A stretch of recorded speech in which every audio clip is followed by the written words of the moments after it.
Sejam muito bem-vindos a mais um episódio do The Byte. Esse aqui é um episódio no qual a gente vai abordar alguns assuntos sobre os quais a gente falou já, mas existem novidades. Então, tem novidade a respeito de AI, de inteligência artificial, e é coisa negativa que a gente vai abordar nesse vídeo aqui.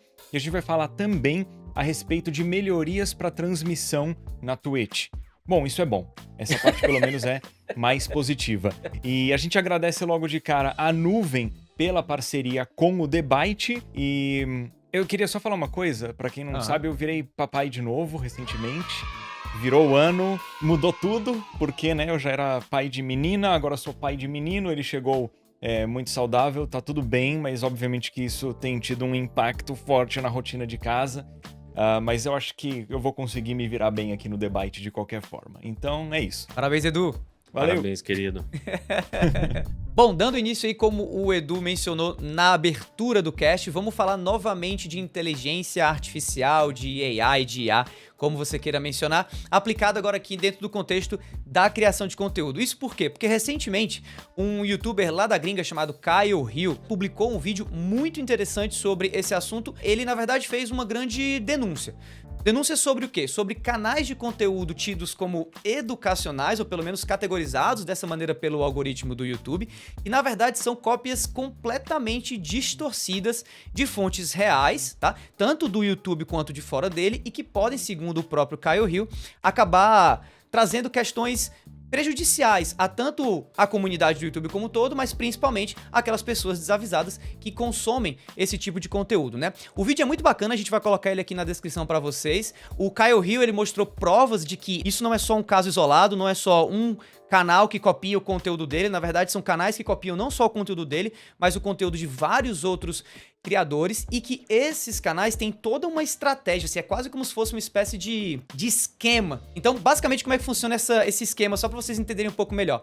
Todos eles partem de temas que geram interesse de maneira geral, né, como ciência, tecnologia, medicina, astronomia, né? Eles usam imagens que ou são roubadas de outros canais ou são produzidas utilizando inteligência artificial.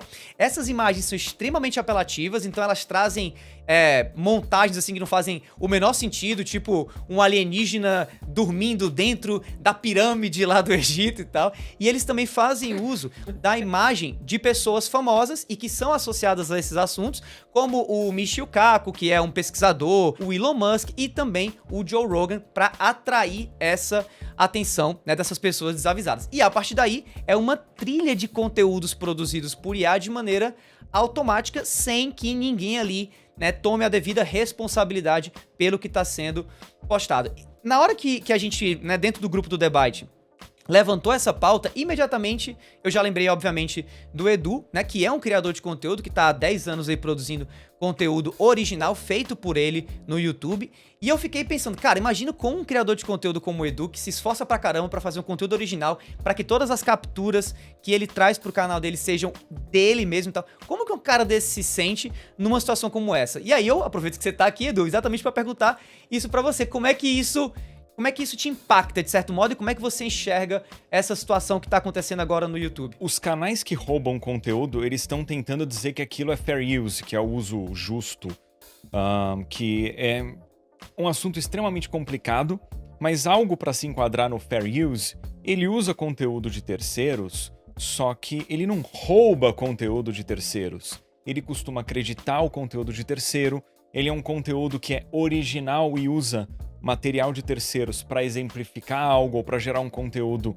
de entretenimento altamente modificado ou para gerar algo de educação. Então, por exemplo, por fair use você pode fazer uma aula de análise de uma música famosa e aquilo está protegido por fair use. Você não pode simplesmente roubar um conteúdo de outro canal, fingir que é seu e gerar mentiras ou gerar fatos distorcidos em cima daquilo e tentar esconder até quem é o criador original, né? Espalhar fake news com base em conteúdo gerado por uma outra pessoa. Então isso tudo é roubo de conteúdo mesmo. Do meu lado, eu obviamente sou totalmente contra isso. Inclusive, recentemente, eu vi que uma pessoa pegou o meu unboxing do PlayStation Portal, escondeu a minha facecam traduziu o conteúdo, provavelmente por um Google Tradutor ou por AI, colocou uma voz em AI lendo exatamente o que eu falei no meu vídeo e publicou o conteúdo como se fosse conteúdo próprio. Eu apliquei um aviso de strike nesse vídeo. Significa que eu não derrubei o conteúdo de imediato, significa que eu dei um aviso para a pessoa remover aquele conteúdo em até uma semana. Se passar uma semana, aquilo vira um strike. Porque eu parto do pressuposto que as pessoas precisam de uma segunda chance, e eu não sei se a pessoa fez aquilo na maldade ou no desconhecimento. Então eu dei essa chance pra pessoa, tipo, opa, eu vou apagar o vídeo, eu não vou sofrer um strike aqui, e beleza. Diferente de quando roubaram o meu conteúdo completo, o meu canal inteiro, um canal Helpô. Aí aquele eu derrubei mas de imediato. Você vê que a Edu, pessoa... eu acho que você foi muito bonzinho, cara, porque com certeza eu não acho que alguém nesse caso faria algo assim sem saber, porque tem muita, vamos dizer, malandragem por trás disso. Tem o esconder. Pra mim, esconder a facecam já é evidente que ele sabe que não devia estar fazendo isso. A tradução é que eu acho que muita gente já acabou vendo esse tipo de canal, né, Davi? Imagino que esteja na edição, assim, que as thumbnails feitas por IA, né, também, sempre de uma forma muito estranha, muito genérica, aquela cara de inteligência artificial. E eu achei estranho também e curioso, eu ia até te perguntar, Edu, no vídeo, né, que o Davi escreveu, ele fala que quando você faz um claim, né, um pedido, o outro tem 90 dias e o vídeo continua no ar monetizando nesse período. Não, eu explico isso, porque infelizmente eu já tomei strike, então eu sei bem como funciona. Hoje em dia é mais tranquilo, porque antes eram 6 meses e caiu pra 3 meses agora, parece. Faz muitos anos que eu não tomo um strike, felizmente, então eu não sei.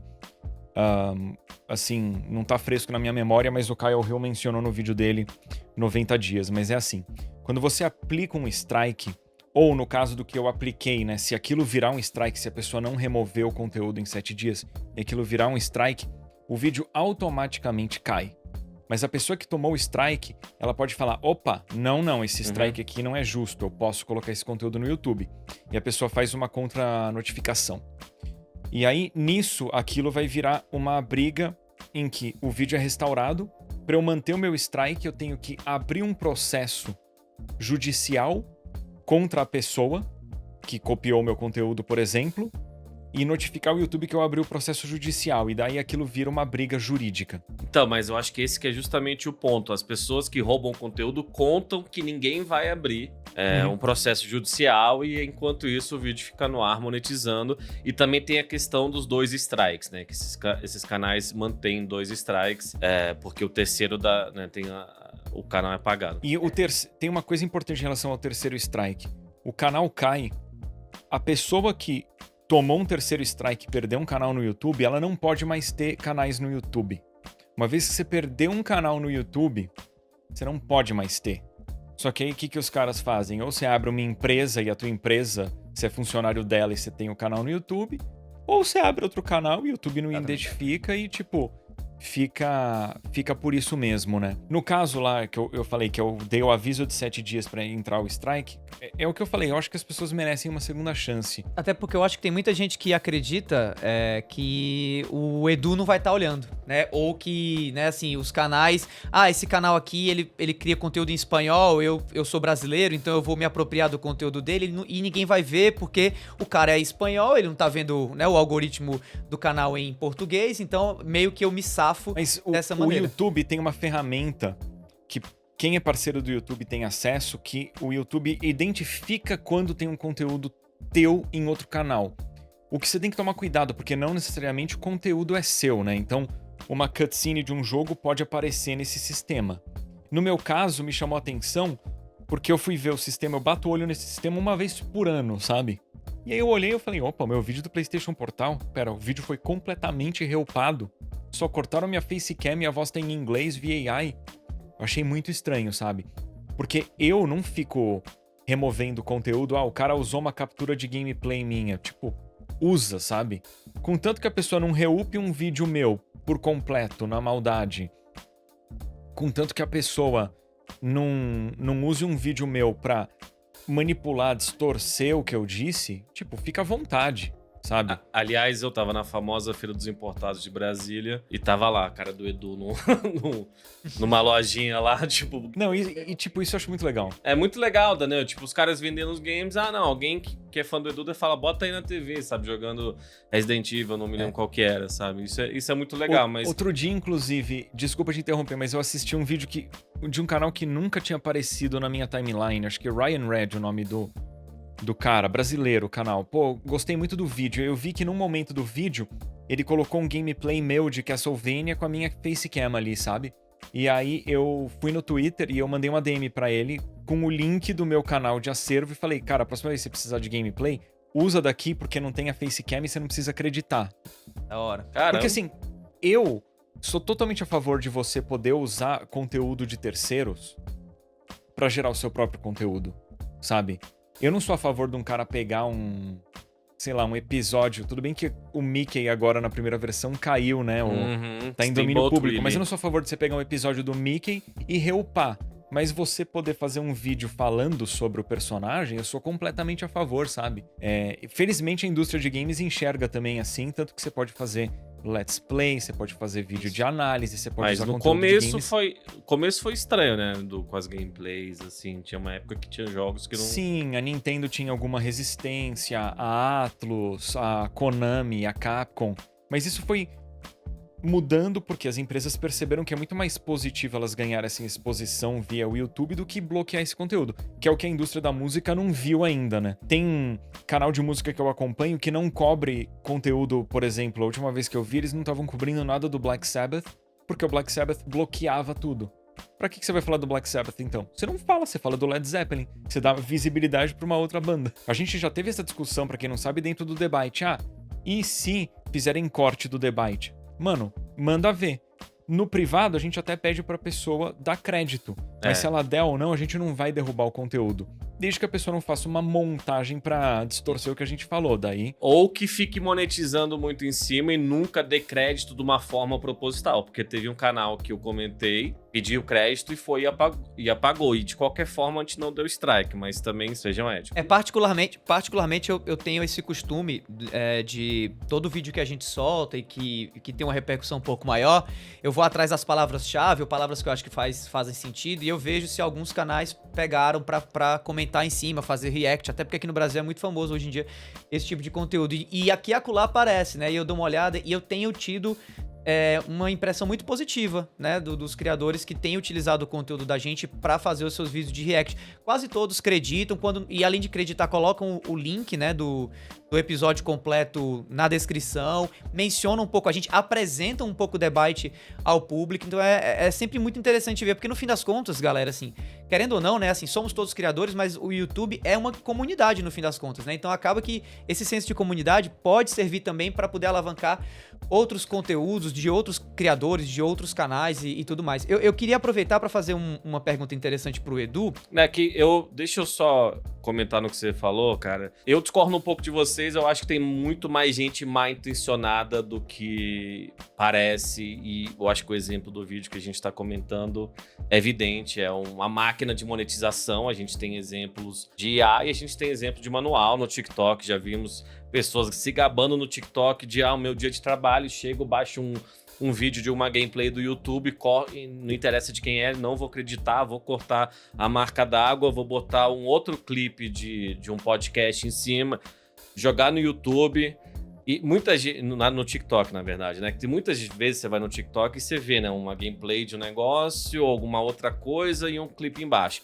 E muito disso é em questão de retenção, né? Porque a pessoa tá vendo lá e tá vendo um negócio que é gostoso, sabe? Uma faca cortando o negócio. De qualquer forma, é um jeito de produzir um conteúdo novo. Por isso que muitos deles fazem isso, entendeu? Então, eu não sei.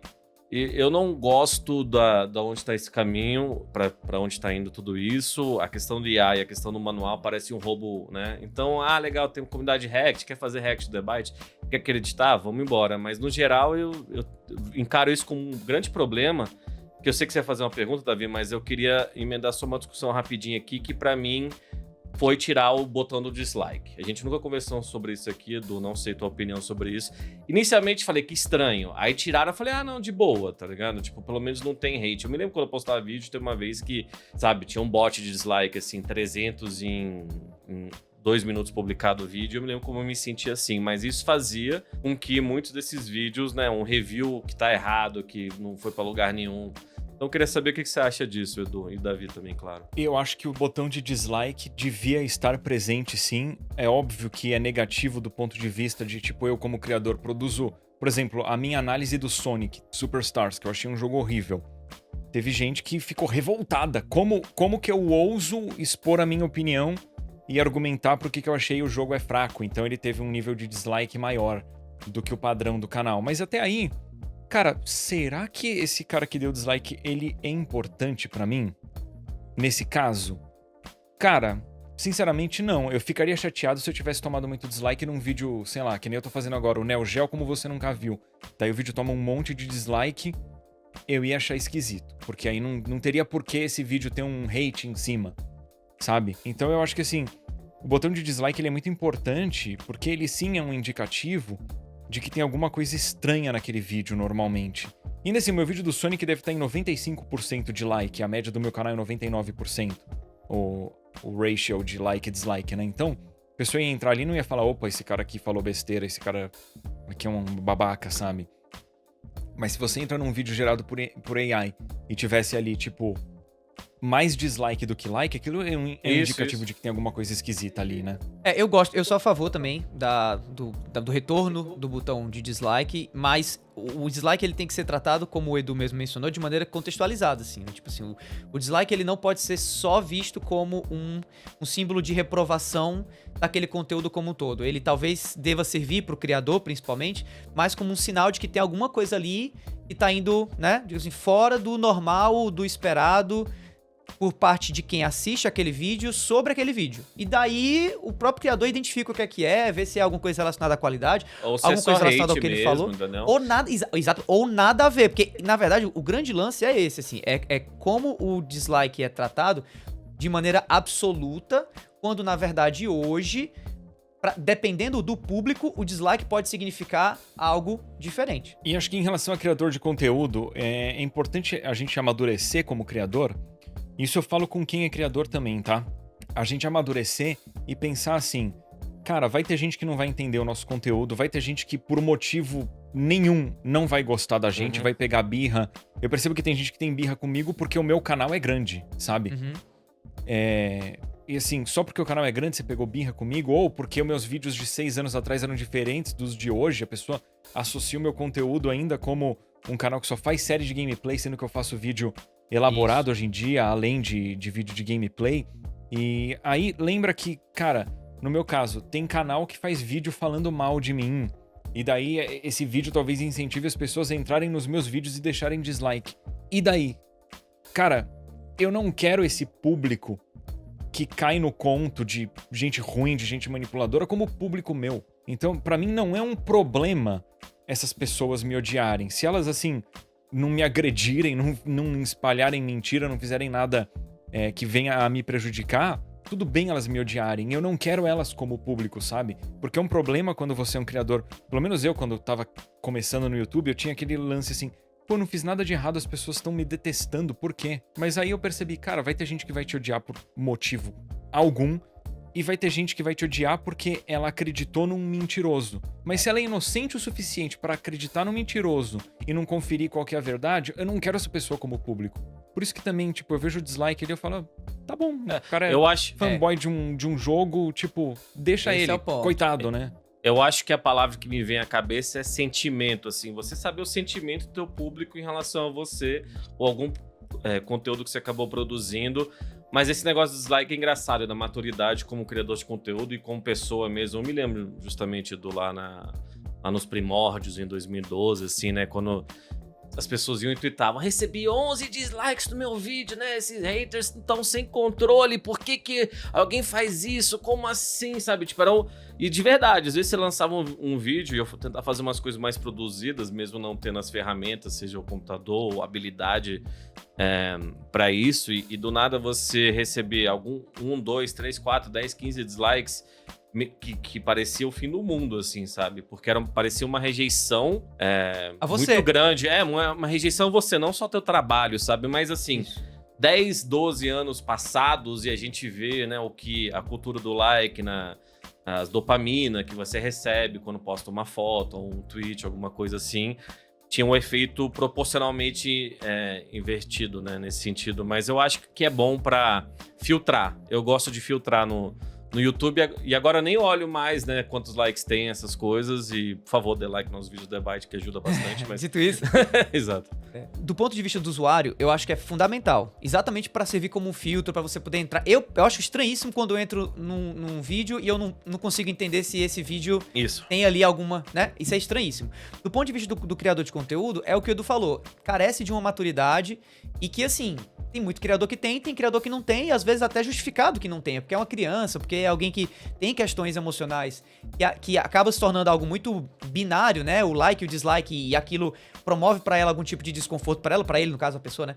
Algum tipo de desconforto e tal. E tem também um outro caso que a gente não comentou aqui ainda, mas que também é um ponto. Tava lembrando aqui das vezes que isso deu problema na internet e tal, que é quando você mede, digamos assim, o sentimento da tua audiência ou do público que vai comprar um determinado jogo pelos dislikes ou likes de um trailer, né? E pode não ter necessariamente a ver com o jogo, mas sim com o momento, o zeitgeist, alguém que aparece naquele vídeo, ou algum criador, sabe? E aí começa a entrar de novo aquela questão. O like e o dislike, ele é importante? Sem dúvida. Mas ele precisa ser amplamente contextualizado, né? Para que se entenda o sentimento, como o Van Depp mesmo mencionou, ao redor de tudo isso, né? Para que não fique alguma coisa simplista demais, binária demais, apesar de haver uma vantagem disso. Um elemento que eu queria mencionar sobre like e dislike é que a chance de uma pessoa mais jovem dar like ou dislike num vídeo é muito maior do que um público mais velho. Então, com certeza, pessoal de 13 a 18, 13 a 25 é muito mais engajado de dar like em vídeo do que a galera mais velha. Então tem que ter isso em mente, porque se eu faço um conteúdo que vai ter um apelo com um público de 30 a 40, eu sei que aquele vídeo, se tiver as mesmas views de um vídeo com apelo pro público mais novo, ele vai ter menos like, não tem nada de errado com isso, sabe? Porque o engajamento das pessoas é diferente conforme a idade. Eu mesmo percebi que hoje em dia, cara, eu consumo conteúdos diferentes, mas eu engajo menos com esses conteúdos também. Porque, cara, na rotina de casa não cabe tanto tempo de eu assistir tanto vídeo. Quando eu assisto, às vezes eu tenho que parar do nada, eu assisto o vídeo em 3, 4 pedaços. Até eu lembrar de dar like, eu já não lembrei. Isso que eu sou criador de conteúdo. Imagina quem não é, né? Então, o like, eu ia falar, é além do apoio àquela pessoa, hoje em dia no próprio YouTube, ajuda o algoritmo, né? Tipo, eu acho que eu dou muito pelas duas razões, sabe? Quando eu gostei de um criador parecido, mas eu sempre lembro, às vezes é no meio ou no fim do vídeo, mas assim, cara, não, esse aqui eu quero dar like mesmo, sabe? É tipo um negócio que desde aquela época a gente fala, né? Adicione os favoritos e dê o like, tinha na época, né? Mas é um negócio que ajuda muito, cara. Ajuda muito. Quando eu vejo um vídeo que eu gosto muito, eu dou o like pro YouTube entender que eu gostei aqui, pro algoritmo me mandar vídeos daquele conteúdo. Agora, eu só queria retomar um lance sobre o assunto inicial de inteligência artificial, o vídeo do Kyle Hill, que, assim, quando a gente tem esse roubo de conteúdo, é um desrespeito com os criadores e é um desrespeito com o público. Isso espalha fake news. Nesse caso, criança em específico é mais vulnerável a isso porque não tem o discernimento de saber se aquilo é verdade ou aquilo é mentira. E acabam achando que muita coisa mentirosa é verdade. E um grande problema nisso também é que, assim, tem canal desses de roubo de conteúdo via AI, ou usando... Às vezes é dublador profissional mesmo, e o dublador não tem culpa nenhuma disso, tá? O cara às vezes nem sabe no que ele tá colocando a voz. Tudo bem que se precisa de mais responsabilidade quando você vai oferecer a sua voz para um serviço, mas de qualquer forma, eu acho que era importante mencionar isso. Enfim, esses canais às vezes têm 200 mil vídeos upados pro YouTube. Cara, imagina a questão de infraestrutura pro YouTube lidar com isso. Então esses caras estão entupindo o YouTube de lixo, o que é ruim pros criadores, o que é ruim para quem assiste YouTube e o que é ruim para a plataforma. Tá sendo lotada de lixo prejudica a infraestrutura, prejudica os criadores legítimos. Então é um problemão. Eu ia perguntar exatamente sobre isso, assim, cara. Eu ia levantar muito essa bola de uma discussão muito grande que tá se tendo agora, e que eu acho que 2024 vai ser o ano em que isso vai pegar fogo, que é a questão geracional e como a geração Z tá entrando no mercado de trabalho e como a geração Z tá virando protagonista de uma série de discussões, de uma série de questões relacionadas a várias verticais, como, por exemplo, a vertical da criação e do consumo de conteúdo na internet, né? Por que eu tô falando isso? E é claro que isso não é restrito à geração Z, mas eu tô especificamente mencionando ela só pro exemplo aqui valer, né, a discussão. Eu noto os meus alunos que são, né, habitantes da geração Z, né, membros da geração Z, eu noto eles se importando muito menos com essas questões de direitos autorais e de ter ou não uma pessoa por trás daquele conteúdo ali, do que gerações anteriores. Claro que, de novo, tem gente da minha geração que também tá pouco se importando, e gerações anteriores também. Mas eu fico muito preocupado nisso, assim, no quanto que esse tipo de conteúdo se prolifera pelo TikTok, pelo Instagram, no YouTube, e quanto a geração mais nova, que nasceu já dentro da internet e talvez nasceu sem um filtro tão bom quanto o nosso para discernir o que é verdade, o que é mentira, né, com relação ao uso de IA, o impacto que isso vai gerar nela. E aí eu queria te perguntar, Edu, primeiro, o que é que você acha disso? E segundo, como criador de conteúdo, como que você enxerga o YouTube agindo para evitar que isso aconteça? O Kyle Hill, por exemplo, ele atesta que o YouTube tem que trabalhar melhor o esforço de categorização dos vídeos, né? A gente, por exemplo, sofre muito disso. O conteúdo que eu produzo no YouTube, o conteúdo que você produz, o conteúdo que os criadores do Vandep produz no YouTube, é tudo games. Mas a gente sabe que games hoje em dia é muito mais do que, sabe, só uma categoria, né? Quando a gente fala de ciência, quando a gente fala de conteúdo autoral, quando a gente fala de conteúdo reutilizado, será que hoje também não tá já na hora do YouTube começar a criar categorias dentro das categorias existentes hoje? Enfim, como é que tu observa isso do ponto de vista desse impacto para essa geração mais nova? Você que é pai de 2, inclusive, mas também o que é que o YouTube pode fazer para, sei lá, para melhorar isso de dentro para fora, né? Então, eu acho que você precisa educar, e isso vai para todas as idades, educar melhor as pessoas sobre direitos autorais, sinceramente, como que funciona, o que é, o que não é, o que é um direito autoral bem aplicado, o que é um direito autoral mal aplicado. O exemplo que eu falei de música, né, eu acho que é muito mal aplicado o direito autoral em música, porque a indústria musical, ela dá um tiro no próprio pé ao impedir que pessoas cubram adequadamente conteúdo musical no YouTube, em qualquer plataforma que seja. Às vezes você tá no meio de um gameplay, toca uma música legal, ou você muta aquela música, ou você perde totalmente a monetização do conteúdo. Hoje em dia eu opto normalmente por mutar o conteúdo, porque, cara, eu não quero um vídeo de meia hora perdendo monetização por causa de 1 minuto em que eu tô promovendo um conteúdo de terceiro, né? Mas, no fim das contas, eu acho que também entra a questão de maturidade. Eu sinto que quando eu era mais novo, eu era muito mais liberal, por exemplo, em relação à pirataria.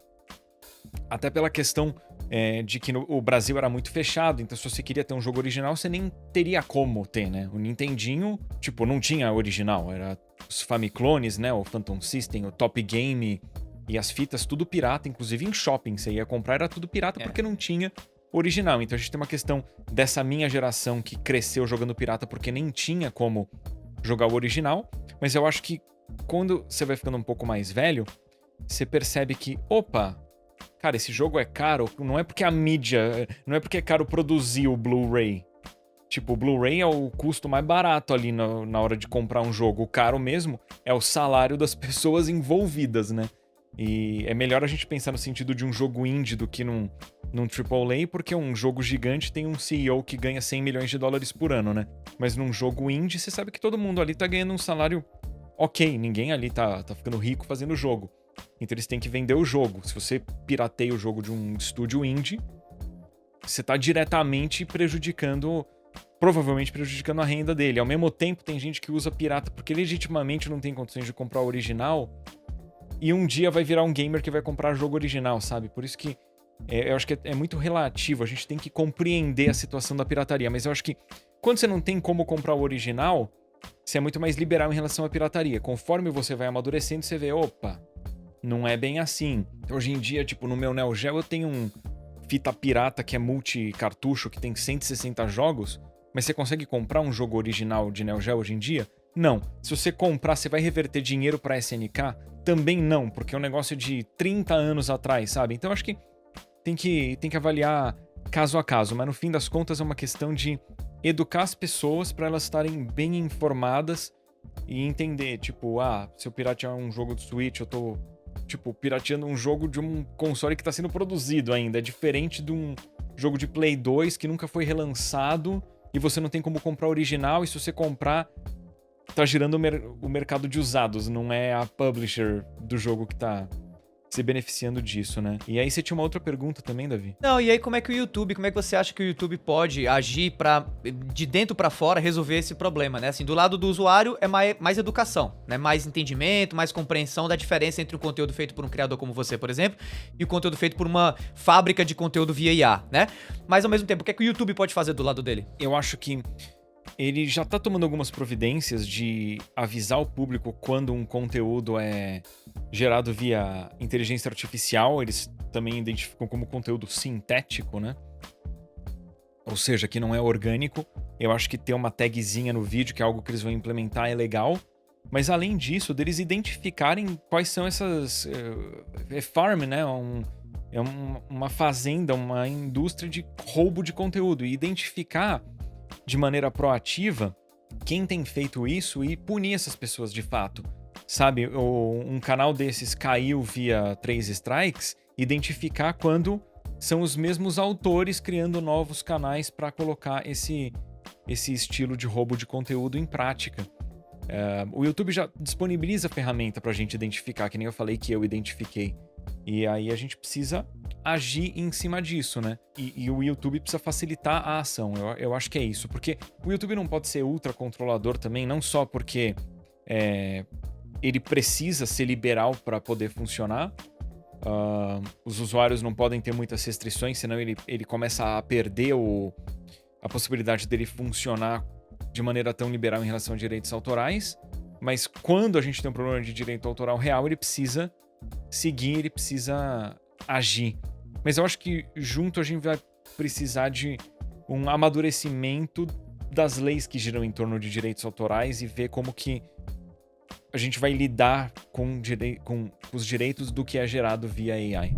Bom, outra notícia que saiu essa semana e que vale a pena a gente comentar, até porque já foi pauta aqui do debate em outros episódios, como por exemplo o episódio que a gente trouxe o Hayashi aqui para conversar com a gente, tem a ver diretamente com a Twitch. Mais especificamente sobre o que foi anunciado recentemente na CES, que é um evento bastante relevante do começo do ano para o segmento de tecnologia, em relação a como a Twitch está agindo junto a alguns parceiros para melhorar a experiência não só de quem streama conteúdo, mas também de quem consome conteúdo na plataforma. Basicamente, o que é que está acontecendo, né? Segundo uma divulgação da própria Twitch, a marca está colaborando com a NVIDIA e com a OBS. A OBS, para quem não sabe, pessoal, é o principal software utilizado por streamers para poder, né, produzir uma stream. E eles três estão aí juntos para testar um novo recurso que promete, de certo modo, aprimorar as transmissões ao vivo através do uso de múltiplos encoders para que o streamer promova, a partir do computador dele, a partir, digamos assim, da estação de trabalho dele, um fluxo de conteúdo que vai ser consumido em qualidades diferentes a partir de como a pessoa que está recebendo o conteúdo possa, para que aquele conteúdo não seja travado. De maneira bem simplificada.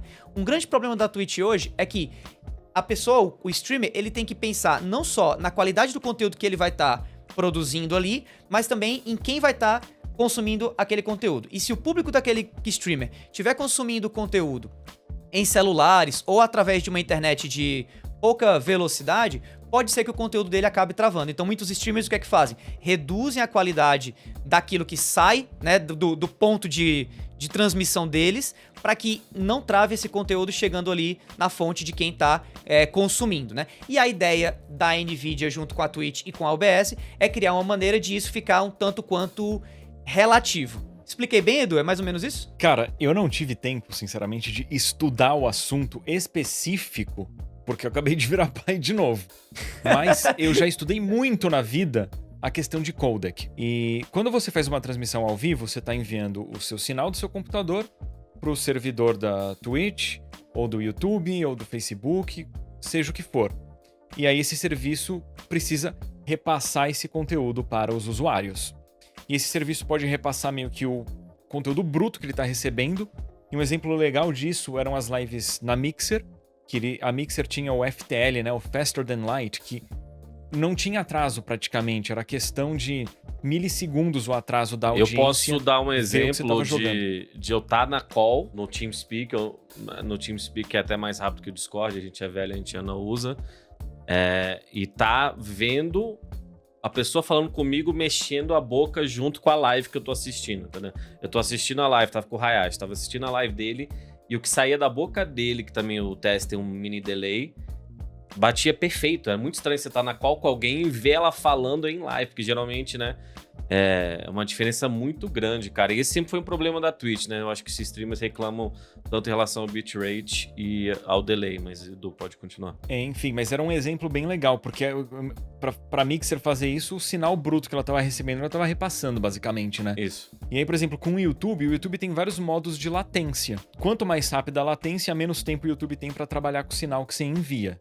Então, ou piora a qualidade, ou fica mais pesado para você assistir o conteúdo no YouTube, porque com menos tempo, né, com latência mais baixa, o YouTube tem menos tempo para ou comprimir aquele conteúdo ou trabalhar na qualidade. Mas como que a gente soluciona esse problema de qualidade?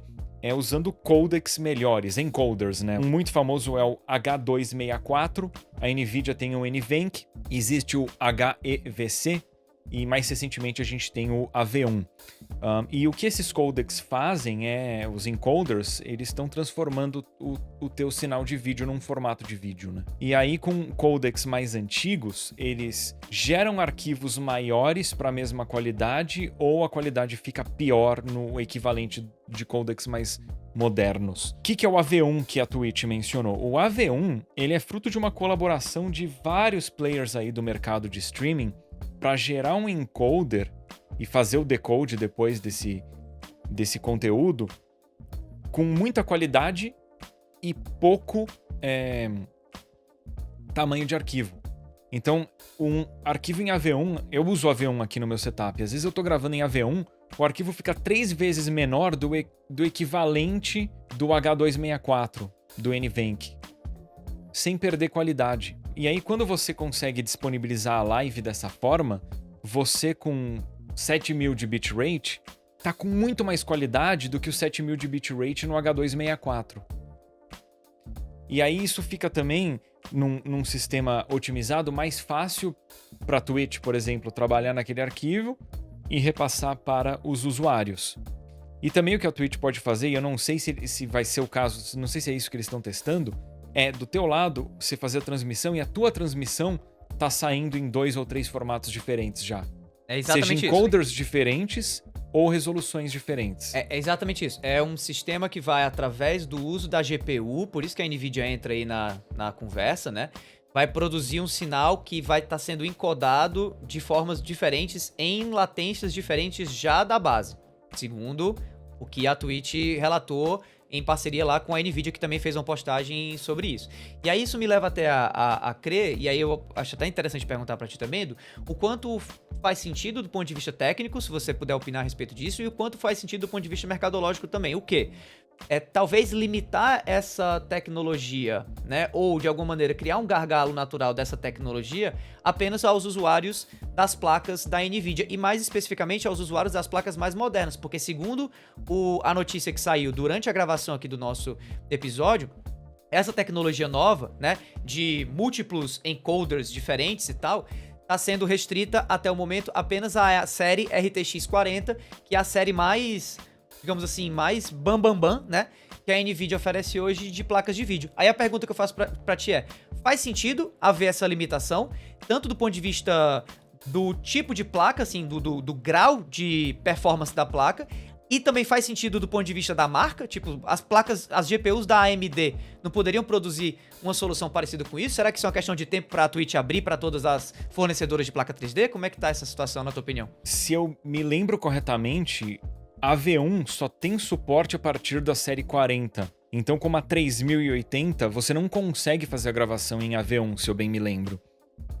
Isso é algo mais recente. Então, não sei nem se tem como implementar isso nas placas antigas, porque nas placas da NVIDIA tem um momento, não sei se é na série 700, 900, tem um momento em que começa a entrar o encoder ali, o NVENC, só que esse NVENC vai melhorando. Então, os codecs, os encoders que você pode utilizar, eles vão melhorando, então a compressão fica melhor e o poder para você usar um encoder melhor muda também. Então não tem como você usar o AV1 em placas mais antigas da NVIDIA. E se eu não me engano também, a Intel tá fazendo umas placas de vídeo que tem suporte a AV1. A AMD eu não sei se já dá suporte a AV1. Historicamente, todas as placas da AMD que eu usei não tinham bons encoders para fazer gravação e live. Por isso que eu não recomendo placa da AMD para quem pretende fazer criação de conteúdo. Porque as que eu testei não performavam tão bem quanto as NVIDIA. Pelo que eu ouvi falar, as Intel estão performando bem sim. Mas do ponto de vista da Twitch, faz sentido ela abrir isso para um número máximo de pessoas. Porque usando a V1, ela economiza em banda. Porque as pessoas vão poder usar ou um bitrate mais baixo e ter a mesma qualidade, ou usar um bitrate mais alto e ter muito mais qualidade, e do lado da Twitch ela tá recebendo menos dados, menos informação. E é uma forma diferente de resolver o problema que a Mixer, né, resolvia, talvez utilizando a base de servidores da própria Microsoft, né, que é, como se fosse, é quase uma maneira de força bruta, digamos assim, de você resolver um problema de latência que a Twitch não dispõe, né, dessa mesma quantidade de servidores, ou enfim, não é da vontade dela, né, fazer uso desse tipo de força bruta, e acaba que a solução vem por parte do próprio usuário, que tem uma placa da NVIDIA instalada no seu PC e já transmite um sinal encodado, né, como a gente usa o termo, encodado de maneira mais estratificada, digamos assim, né? Eu acho que, assim, pra Twitch, a situação ideal é o quanto antes ela conseguir migrar pro AV1 e os usuários usarem AV1, porque o AV1, ele gera mais qualidade no mesmo bitrate, e com menos bitrate ele pode ter uma performance muito boa também. Eu tenho uma pergunta sobre isso relacionado a essa questão NVIDIA, Twitch e tal, pro Vandep, e eu acho que ele vai saber responder bem por conta exatamente dessa orientação que ele tem de lidar com criadores, né, tipo assim, né, mais criadores, em uma constância maior e tal, porque eu fico pensando, cara, será que isso vai virar, né, uma boa notícia, ou vai ser mais um tiro no pé que a Twitch dá com relação à comunidade de criadores dela, aqui no Brasil especificamente? Por quê? Porque, né, do ponto de vista da Mixer, a gente percebia que quem resolvia o problema era a Microsoft, né? A Microsoft não virava assim pro criador e falava assim, se você tiver um computador massa, vai dar bom, se você não tiver, problema seu. Pelo visto, a Twitch tá indo pelo outro caminho, né? Ou seja, os criadores que já são estabelecidos, que têm investimento, né, que têm condição de ter um computador parrudo, pelo visto, eles vão continuar na frente, digamos assim. E os criadores que estão começando agora vão sofrer mais uma vez porque não tem, né, um computador que possa ter uma placa que suporte essa tecnologia. Como é que tu enxerga isso, Vandep? Faz sentido isso que eu tô falando? Não faz? Como é que você tá? Faz, e eu fico até curioso pra ver, né, como que as pessoas, os streamers menores vão se manifestar em relação a isso, mas aí eu acho que eles vão testar. Porque o importante é o recebimento do sinal de uma forma mais clara e melhor, né? Felizmente, muita gente tem capacidade de ter uma internet melhorzinha hoje em dia, né? Quando justamente começou lá atrás, quando você tinha 15 megas de upload, era um negócio assim, nossa, que bom, entendeu? Tipo, e hoje em dia, felizmente, os streamers nesse sentido não tem tantos problemas. Tem a questão da limitação do bitrate na Twitch, que é de 6 mil, né? Que o pessoal reclama um pouco. Se eu não me engano, no YouTube chega até 50 mil, né? Se você realmente quisesse transmitir em 4K, né? Chegaria em 60 FPS, chegaria nesse nível. Mas não sei, cara. A Twitch, eu acho que nesse caso tá tentando uma iniciativa interessante. Não sei como que funcionam os bastidores desse trato aí, né? Desse deal com a NVIDIA, se realmente é uma projeção pelo prol da comunidade, dos telespectadores que têm reclamado muito de propagandas e ads excessivos, né? Como a gente já conversou aqui, e tá tentando jogar uma expressão em inglês, jogar um osso assim, não, beleza, isso aqui vai ser legalzinho, hein? Mas nesse caso não vi muito feedback negativo, vamos dizer assim, não, cara. A Twitch, sempre fiquei curioso, trabalhando na Microsoft, tendo trabalhado na Mixer, que fique claro que inicialmente quando trabalhei lá, tinha uns problemas de transmissão de sinal, mas é que quando o FTL funcionava e depois foi melhorando com o tempo, ele funcionava de uma forma muito boa que sempre me surpreendeu que a Twitch não investia nesse tipo de tecnologia, porque... Eu desacredito, desculpa interromper, eu desacredito que nenhum serviço de streaming copiou aquilo que a Eu Mixer também, fez. é isso que eu quero dizer, porque não só essa questão de a pessoa tá na call e ver, né, a latência baixa, quem faz Just Chatting, que se eu não me engano, né, bate-papo na Twitch, eu acho que é o maior hoje em dia, né, se você for nas sessões diferentes, categorias da Twitch, pra quem faz isso, tem um delay mínimo, cara, mínimo assim de eu tá na Mixer, digitar a mensagem e você ver o streamer com os olhos reagindo àquilo, entendeu? Tipo, reagindo, não, e aí, Vandep, beleza, cara? Ó, né? Eu tinha um negócio de staff lá, meu nome era Amarelo, você via aquele momento instantâneo mesmo, assim, cara, menos de um segundo. E também desacredito que nem o Edu falou, que não é que demorou, não chegou ainda, né? Mas esse é o tipo de coisa que a gente vai ter que esperar ver ser implementado e como vai funcionar. Eu pensei numa... Desculpa, só pensei numa alfinetada no PlayStation Portal. Cara, eu acho que o delay da Mixer era menor do que o delay de jogar no PlayStation Portal. Pobre coitado. Não, eu tô falando sério, eu tô bem curioso. Eu É que era realmente um negócio baixo. muito bizarro, sabe? Era um ponto de venda até quando eu falava para as pessoas virem streamar na Mixer, né? Porque naquela época o Facebook também tava investindo pesadíssimo, mas o Facebook tinha várias restrições em questão de horas, quando que você podia fazer, você tinha um limite que você podia fazer de horas na maioria dos contratos, você podia fazer 4 horas de live, senão não contava as extras e você tinha que fechar nesse sentido. Então a Mixer tinha a gente pode falar mais no futuro, porque eles também tinham o melhor sistema de monetização que já teve em qualquer plataforma de stream, onde o streamer ganhava dinheiro e não era por ads. A Mixer não teve propaganda na sua grande parte da sua existência. E as pessoas enviavam, né, como se fossem os stickers, os adesivos, e a pessoa recebia, enchia um cristal e ela conseguia receber até $900 por semana. Claro que muitos brasileiros e muita gente, não só no Brasil, né, sendo como abusavam desse sistema com bot, né, botava a pessoa para farmar Sparks, chamava, né, mas era com bot, aí na hora que virava o cristal, uma pessoa que streamava para 15, 20 pessoas estava lá com $900 instantaneamente, né? E beleza, podia ser justo a pessoa ficar lá vendo porque você ganhava os tais Sparks vendo as lives e você enviava como uma forma de uma animação, um adesivo, tanto no chat quanto na tela. E aí, obviamente, as pessoas abusaram, mas muita gente que era streamer pequeno ganhou um valor muito mais do que justo num projeto e num programa que durou bastante até. Então...